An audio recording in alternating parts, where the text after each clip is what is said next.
Hey there, this is Jacob Wood, your New York City real estate advisor. Let's talk about how to price your home and negotiate offers to sell for the most money possible. There are three factors sellers want to keep in mind when pricing and negotiating: your home's ideal buyer, how your submarket is performing, and your leverage position. Now, fair housing notwithstanding, if you own a one-bed on the fourth floor of a walk-up building, your likely buyer is a young, single professional or a childless couple.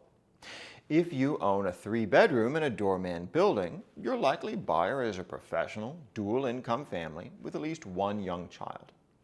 If a buyer who isn't the prototype makes you an acceptable offer, great. If a buyer who isn't your prototype makes you an offer a bit below what you like, we risk less in holding out for our number. Conversely, if our prototypical buyer holds the line at a price just under what we desire, we risk more in continuing to hold out. After all, if that buyer won't meet our price, who will?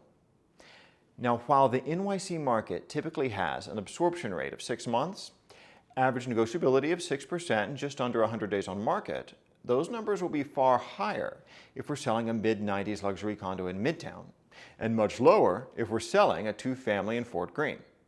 We should know these specs not just for NYC as a whole, but for the homes like yours in our neighborhood. We should also know submarket appreciation since your purchase and the most recent active, in contract, and sold homes comparable to yours.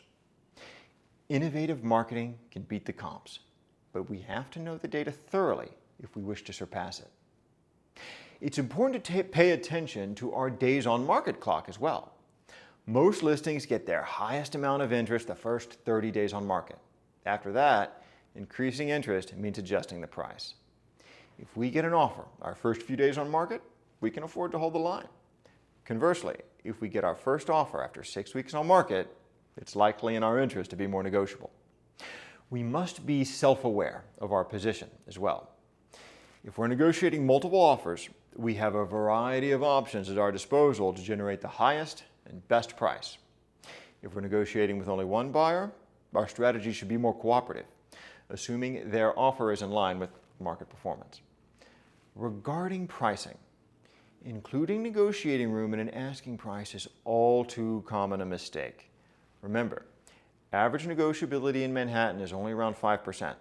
If a buyer perceives a home to be priced more than 5% above value, they'll likely just pass it by. Being cognizant of major price range ceilings buyers put on their search parameters is also important.